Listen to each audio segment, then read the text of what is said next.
Hi, folks, and Happy New Year. For a few posts this month, we're going to go back to Copenhagen. I'm going to share some of the other things that I learned while I was there with the Oshawa and Durham team and 880 Cities and the Canadian Institute for Health Research. So this video is some of the photos I took about the cycling infrastructure that is in Copenhagen and what it looks like and why it's so great and how people get around by bike. And as mentioned in some of the posts that you would have seen while I was there, we were out on bikes, and here I am on one of the streets. And in particular, on this one, I'm going to pause here before moving on because this particular one, it's a subtle difference, but it's an interesting one because they've taken these pavers in this particular neighborhood. There's sort of a theme that runs through the neighborhood visually, but then you'll notice that in the pedestrian area, they have a bit of a lighter shade, and then it darkens a little bit along the cycling lanes. I can tell you, though, that as a non-Copenhagener, when I was there, it took me a couple of times to get used to that when I was a pedestrian, because there were times when I was fully standing in the bike lane and could hear the bells ringing behind me and turned around very quickly and jumped out of the way, because the Copenhagen cyclists will let you know if you're where you're not supposed to be. So this is more of a neighborhood situation here, where you have slower motor vehicle speeds. You can actually share the road between the two types of users if the speeds are low enough. But from time to time, they would put these sort of reminders in. There's another example of it here, where you see these, it's sort of like a modified bump out. So they've got these bump outs where actually both directions of motor vehicles have to share this center lane, both here and in this other photo, but then they carve out this space for the cyclists to continue along these protected areas. But it helps just to calm the traffic down in these neighborhoods. And typically you want to be 30 kilometers an hour or below as your speeds in these neighborhoods. And this is part of how they maintain those speeds, is by having some of these traffic calming tools. This was interesting, and I took a picture here because it's a little bit more like some streets we would see in Oshawa or North America, just in terms of the total width of the street right of way. So this is a little bit more similar in terms of total width, unlike the comparisons that are often made to some of these, those European cities. A city like Copenhagen, where some of the older streets and neighborhoods have narrower spaces. And sometimes we only make comparisons to that, but they've used the space here in a way that is intended to do a few things. So we've got our sidewalk here, and then this is cycling lane here, and then motor vehicle roadway over here. But what they do is, you'll notice, is they've got the center island, and there's a pedestrian crossing here. And the center island, because that's squeezing both directions of traffic, again, helps to slow the speed down. They do it, this is looking in the opposite direction now down the same street.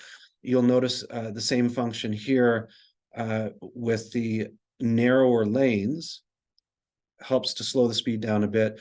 The other thing that they're really keen on getting right, and that we're still sort of learning in North America, is separation of uses. So oftentimes in North America, where there is a cycling lane, you'll see motor vehicle lane, cycling lane, and then on-street parking along the side, abutting the pedestrian area. What they do here, and we're starting to learn this in North America, is separate your uses. So your roadway for the motor vehicles, the parking for the motor vehicles along the side, and then you do your cycling lane here, and it's separated with a curb. It's not just paint on the road. And then your pedestrian area.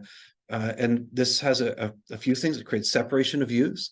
But the other helpful thing about the on-street parking is that it actually acts both as a traffic calming tool, and it creates a sense of safety for the other users. So the cyclists over here, the pedestrians over here, because it creates a division between the moving motor vehicles and the other users.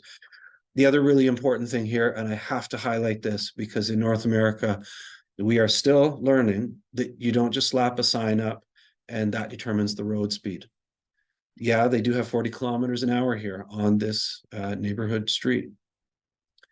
But they realize that the number one thing that determines the speed of the drivers on the road is the road design. So they're always looking at ways to implement changes to road design to help to slow things down so that everyone else is safer, whether it's the cyclists or the pedestrians, and they don't just rely on signage, which we sometimes over rely on in North America.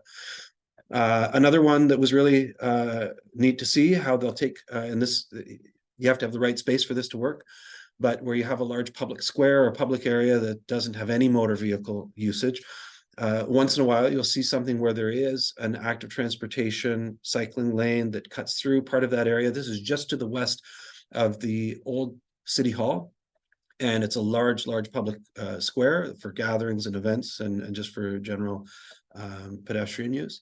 But they did cut through this one area at the far end of it that connects the old city over on this end and some of the newer city over here, where it does have cycling links through there. This one is actually an interesting example because in one of the workshops, one of the things that they do in their urban design and their traffic management, in North America, we do use this, the paint on the road going through intersections, and intersections are always the most complex area because of all the different movements and types of users. But they did say, don't overuse the paint on the ground.